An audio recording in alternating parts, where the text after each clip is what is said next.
여러분, 지금 제가 들려드릴 이야기를 듣고 나면 밤에 잠을 못 주무실 수도 있습니다. 2017년 12월, 저는 리플을 400원에 샀습니다.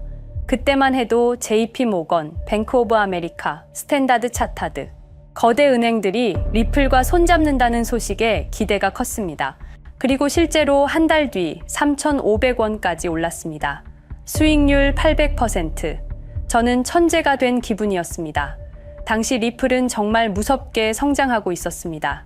시가총액 3위, 200개 넘는 금융기관 파트너십, 리플이 스위프트를 대체할 것이라는 언론 보도. 하지만 그 후 7년간 지옥이 시작됐습니다. 갑작스러운 언론 공격, SEC 소송, 거래소 상장 폐지. 리플은 한순간에 가짜 암호화폐가 되어버렸습니다. 그리고 지금 리플은 다시 5,000원 근처까지 치솟았습니다. 커뮤니티는 축제 분위기입니다. 드디어 리플의 시대가 왔다.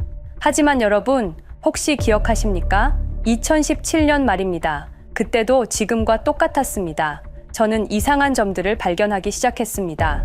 2020년 12월 22일 밤, SEC가 리플을 증권이라고 주장하며 소송을 건 그날 말입니다. SEC 발표 30분 전부터 이미 대량 매도가 시작됐습니다. 누군가 미리 알고 있었다는 뜻입니다. 그런데 더 소름 끼치는 건 바로 그날 밤 비트코인이 사상 최고가를 기록했다는 겁니다. 우연일까? 절대 아닙니다. 그때부터 저는 모든 걸 파기 시작했습니다. 리플 창립자 크리스 라슨의 연관 검색어에 왜 페이팔이 따라붙는가? 그의 2004년부터 2012년까지 8년간의 공백기는 무엇인가? 왜 초기 투자자 명단에 구글 벤처스, 안드레센 호로위츠 같은 페이팔 마피아와 연결된 VC들만 있는가? 그리고 저는 2004년 10월 3일로 거슬러 올라갔습니다. 페이팔이 15억 달러에 매각되면서 6명의 젊은이들이 하루아침에 억만장자가 되었습니다. 일론 머스크, 피터 틸, 리드 호프만. 언론이 이들을 페이팔 마피아라고 부른 건 그냥 농담이 아니었습니다. 진짜 마피아처럼 행동했기 때문입니다. 이들은 그 돈으로 실리콘밸리를 완전히 장악했습니다. 테슬라, 링크드인, 펠런티어, 페이스북, 특히 결제와 금융 분야에서는 이들의 손길이 닿지 않은 곳이 거의 없었습니다. 비트코인도 마찬가지였습니다. 처음엔 무시했지만 커지자 자신들의 편으로 만들기 시작했습니다. 결국 비트코인은 이들의 통제 하에 들어갔습니다. 코인베이스도 비트코인 ETF도 모두 이들의 작품입니다. 그런데 2017년 리플이 나타났습니다. 이번엔 달랐습니다. 리플은 그들이 통제할 수 없는 기술이었고 3초 송금과 제로 수수료로 그들의 결제 생태계를 위협했습니다.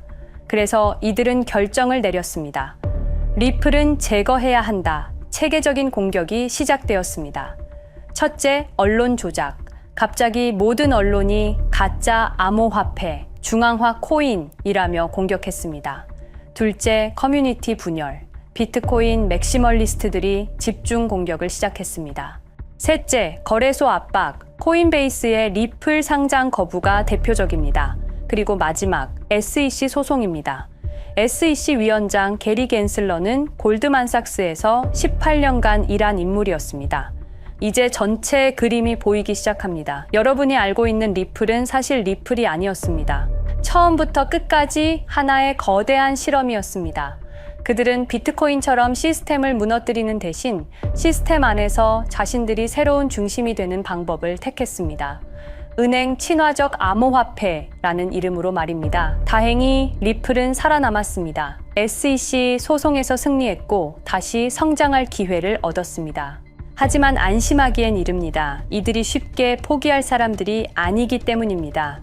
오늘 제가 3년 동안 파헤친 리플의 모든 진실을 공개하겠습니다. 그들이 누구인지, 어떻게 우리를 속였는지, 그리고 지금 왜 상황이 바뀌고 있는지 말입니다.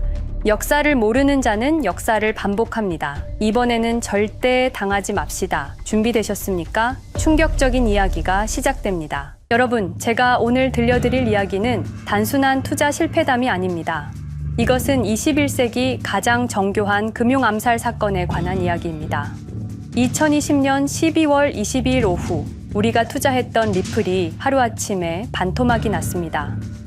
당시 리플은 63% 급락했습니다. 마치 은퇴 자금이 하루아침에 반토막 나는 것과 같은 생존 본능을 자극하는 충격이었습니다. 그때 리플에 투자하셨던 분들이라면 누구나 기억하실 겁니다. 누군가는 그날 하루 만에 수천만 원을 잃었고 어떤 이는 수억이 사라지는 걸 그저 눈 뜨고 지켜볼 수밖에 없었습니다. 그리고 그날부터 진짜 전쟁이 시작됐습니다. 그때는 우리가 잘못 판단한 줄 알았습니다. 하지만 5년간 추적한 결과 알아낸 진실은 이것은 우연이 아니었습니다. 누군가 치밀하게 계획한 암살이었습니다. 먼저 왜 누군가가 리플을 없애려 했는지 이해해야 합니다. 스위프트라는 시스템을 아시나요?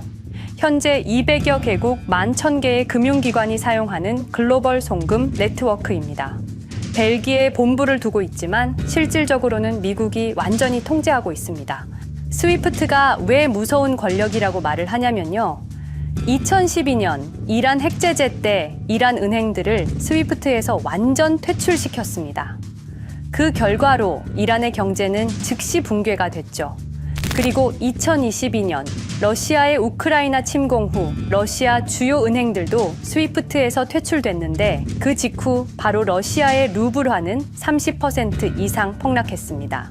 즉, 스위프트에서 쫓겨나면 그 나라는 국제거래에서 완전히 고립됩니다. 그런데 리플은 이 모든 것을 우회할 수 있었습니다. 며칠 걸리던 송금이 리플에선 5초면 끝났습니다. 기존엔 몇만 원씩 들던 수수료가 1원도 안 들었습니다. 거기다가 중개은행까지 불필요했습니다. 그리하여 2017년 리플의 위력이 증명되었습니다. 일본 SBI 그룹, 뱅크 오브 아메리카, 산탄데르 은행 등 200개 이상 금융기관이 리플 파트너십을 검토했습니다. 연간 200조 원 규모의 국제 송금 시장에서 리플이 스위프트를 완전히 대체할 수 있다는 것이 증명된 순간, 바로 이때 누군가에게는 생존 위기가 된 것입니다. 리플은 단순한 암호화폐가 아니었습니다. 리플은 미국이 전 세계를 통제하는 금융무기인 스위프트에 대한 직접적인 도전이었습니다. 스위프트는 돈의 흐름을 틀어쥔 지배의 손길이었습니다. 핵보다 강한 권력, 바로 통화망입니다. 리플 사건을 파헤치다 보니 소름 끼치는 단서들이 발견되기 시작했습니다. 첫 번째 단서, 완벽한 타이밍의 미스터리. 2020년 12월 22일의 타이밍을 분석해 보겠습니다. 12월 22일 오후 9시 30분, SEC 의장 제이 클레이튼은 임기 마지막 12시간을 남기고 전격적으로 리플에 대한 기소를 발표합니다. 그 다음 날인 12월 23일, 제이 클레이튼은 SEC 의장직에서 사임하죠. 충격적이게도 바로 다음 날, 제이 클레이튼은 월리버 에셋 매니지먼트라는 헤지펀드의 자문 역할로 합류하게 됩니다. 월리버 에셋 매니지먼트는 당시 리플과 라이벌 구도를 형성하고 있던 비트코인과 이더리움에 우리 돈 8천억이라는 거액을 투자한 회사였습니다. 그런데 클레이튼은 리플을 기소한 바로 다음 날 이 회사의 자문이 되었습니다. 두 번째 단서, 이더리움 특혜의 진실. 2018년 6월 14일, SEC 기업금융국장 윌리엄 힌먼의 충격적인 연설이 있었습니다. 현재 이더리움의 제공과 판매는 증권 거래가 아니라고 본다. 그런데 힌먼은 SEC에 오기 전 심슨 대처라는 로펌에서 근무했는데 이 로펌은 이더리움 엔터프라이즈 얼라이언스 멤버였습니다. 더욱이 SEC, 재직 중에도 해당 로펌으로부터 상당한 수입을 유지하고 있었습니다. 반면 리플은 리플 CEO가 직접 만나서 명확한 지위를 요청했지만 시간이 더 필요하다며 3년을 더 기다리게 했습니다. 세 번째 단서, 결정적 발견. 가장 충격적인 단서를 발견했습니다. 2020년 12월 22일 리플 기소 발표 직전에 누군가 대량의 리플 매도 주문을 넣었다는 정황이 포착되었습니다. 마치 미리 알고 있었다는 듯이 말입니다. 이 흔적들을 추적하던 중 예상치 못한 곳으로 연결되었습니다. 실리콘밸리였습니다. 은행이나 정부가 아니라 테크 기업들이었습니다. 그것도 우리가 혁신과 자유의 상징으로 알고 있던 바로 그 실리콘밸리 말입니다. 이 세 명의 인물, 이 세 개의 사건, 전혀 관련이 없어 보이지만 공통점이 하나 있습니다. 모두가 실리콘밸리 금융 네트워크와 직접 연결되어 있었다는 겁니다. 모든 흔적이 한 곳을 가리키고 있었습니다. 리플을 제거한 배후로 의심되는 세력들, 많은 단서들이 결국 이곳을 가리키고 있었습니다. 바로 페이팔 마피아라는 이름의 거대한 네트워크였습니다. 2002년 10월 3일 페이팔이 이베이에 매각되었습니다. 이때 페이팔을 퇴사한 50명 중 38명이 새로운 기업을 창업하거나 거대한 투자를 시작했습니다. 그들은 서로 관계를 꾸준히 유지하면서 창업한 기업에 서로 투자하고 때로는 동업하면서 상호 성장하는 거대한 네트워크를 만들어냈습니다. 2025년 현재는 우리나라의 GDP보다 큰 규모의 자산을 움직이는 네트워크가 되었습니다. 이제 그들은 기업가가 아닌 제국의 지배자가 되었습니다. AI, 국방, 금융, 심지어 법까지도 전부 그들의 손안에 들어왔습니다. 그중 핵심 인물이 바로 피터 틸인데요. 팔란티어를 창업한 사람입니다. 팔란티어는 CIA, FBI, 미 국방부 등의 정부기관에 데이터 시스템을 독점으로 공급하고 있습니다. 피터 틸이 직접 설립하거나 자문을 한 회사만 무려 59개나 되는데요. 가장 유명한 사례는 페이스북의 첫 외부 투자자였다는 겁니다. 우리 돈 약 6억 정도를 투자해서 수조 원의 수익을 올렸거든요. 그리고 나서 2025년 트럼프 2기 행정부의 공동인수위원회 의장으로 발탁이 된 인물입니다. 2001년 충격적인 9.11 테러 후 그는 우리의 사기 탐지 기술을 국가 안보에 쓸 수 있다며 2003년 팰런티어를 창업했습니다. 창업과 동시에 CIA의 벤처 펀드 인큐텔로부터 투자를 받았습니다. 그리고 피터 틸은 단순히 사업만 한 것이 아닙니다. 정치인을 직접 키워냈습니다. 현재 미국 부통령인 JD 벤스는 피터 틸의 미스릴 캐피탈에서 일했고 피터 틸의 지원을 받아 나르야 캐피탈을 창업했습니다. 트럼프에게 벤스를 소개한 것도 피터 틸입니다. 그리고 일론 머스크, 우리에게는 테슬라, 스페이스X, 그리고 X로 유명한 인물이죠. 머스크 역시 트럼프 2기 행정부에 입각해서 정부 효율 성부, 도지의 수장으로 일했습니다. 연방정부 전체의 예산 삭감 권한을 가진 엄청난 자리였습니다만 지금은 트럼프와 갈등을 벌이고 있기도 하죠. 그런데 그가 트럼프의 2024년 대선 최대 후원자라는 건 변하지 않습니다. 무려 2억 9,148만 달러, 우리 돈으로 약 4,300억 원을 기부했는데요. 머스크는 그때부터 기술과 권력을 통합하려는 제국 건설에 나섰습니다. AI, 화성, 인터넷, 금융, 이제는 인류의 생각 그 자체까지 장악하려 하고 있습니다. 머스크는 원래 트럼프 지지자가 아니었습니다. 오히려 바이든을 지지했죠. 하지만 바이든 정부가 백악관 전기자동차 정상회담에서 GM과 포드는 초대하고 테슬라의 수장인 자신은 제외시키자 마음의 상처를 입은 머스크는 공화당 지지자로 돌아섰습니다. 그리고 머스크의 시장 조작 능력은 이미 입증되었습니다. 2021년 5월 환경 문제로 비트코인 결제 중단이라는 트윗 하나로 비트코인을 폭락시킨 후 뒤로는 더 싸게 매집했습니다. 그리고 데이비드 sak스, 현재 백악관 AI 및 암호화폐 차르로 있는 인물이죠.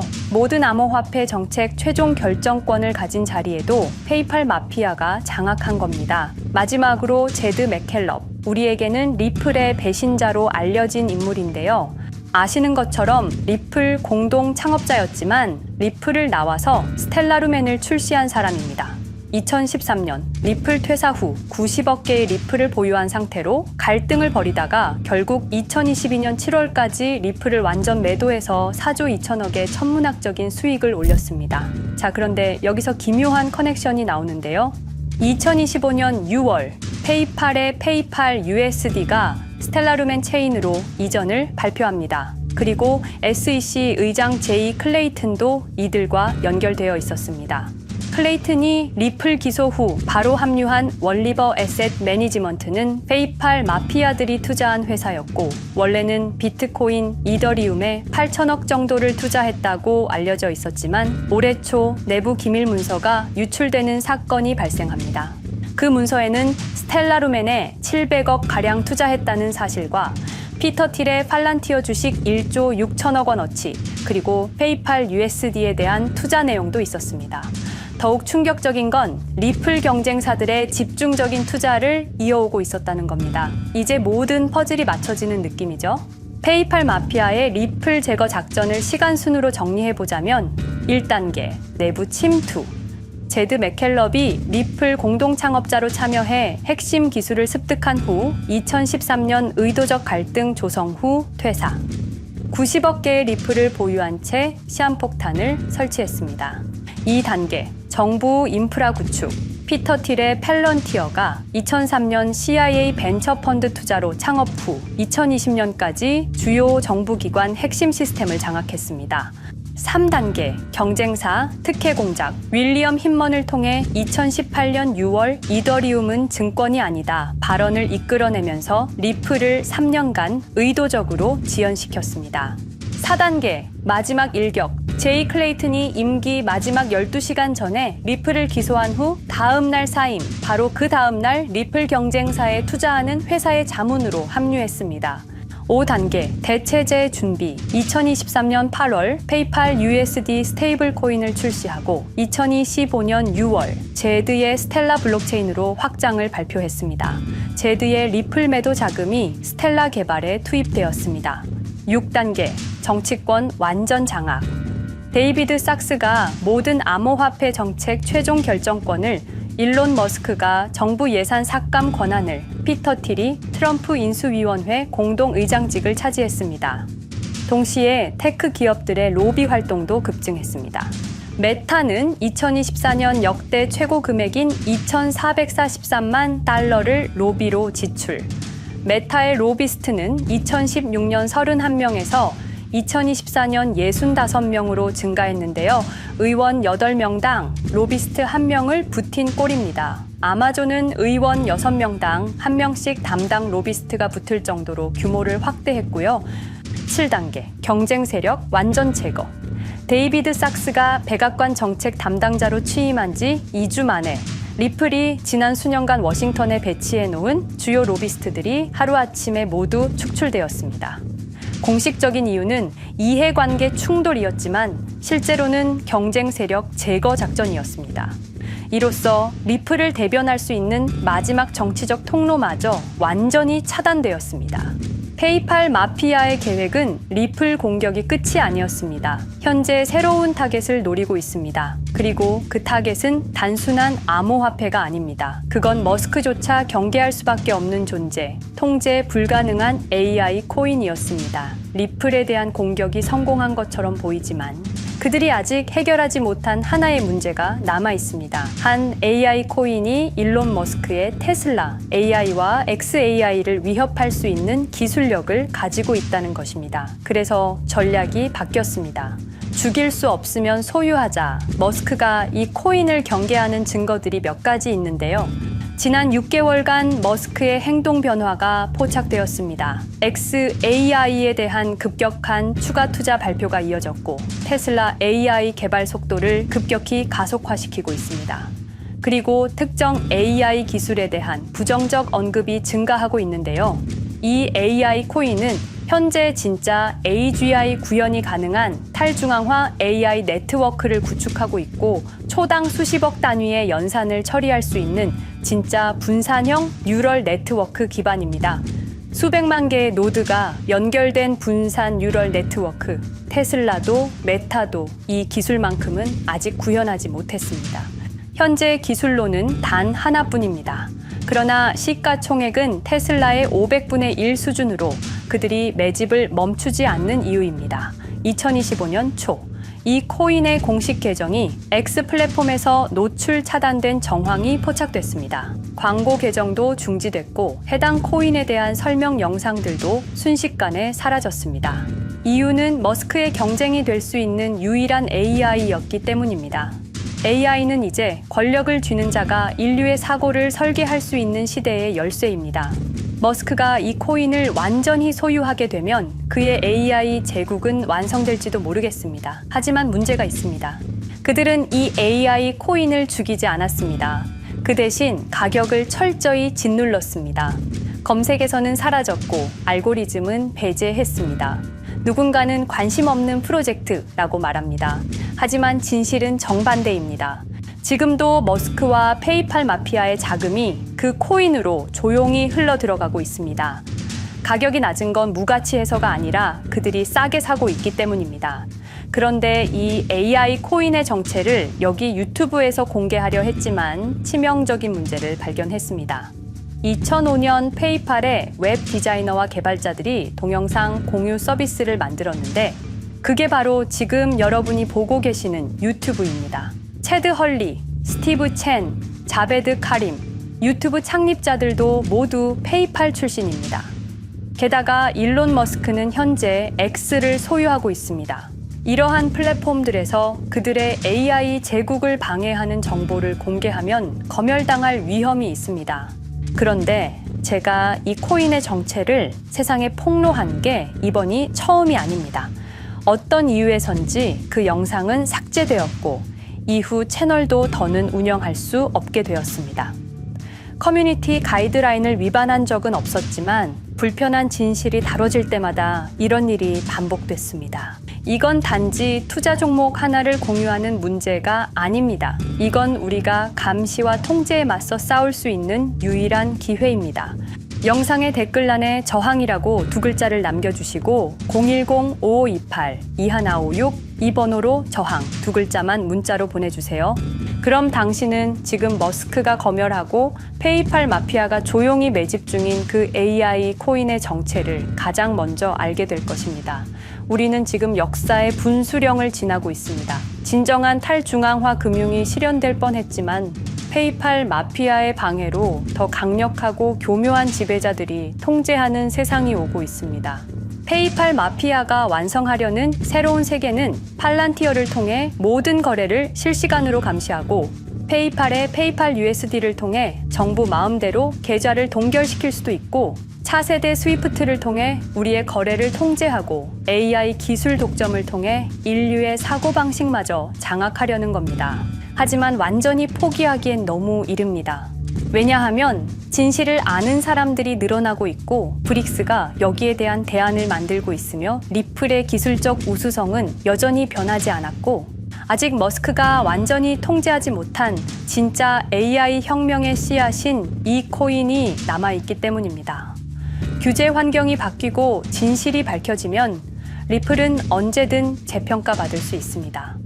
리플 홀더들이 당한 것은 개인 투자 실패가 아니었습니다. 이것은 21세기 금융 권력 투쟁에서 일어난 결정적 전투였습니다.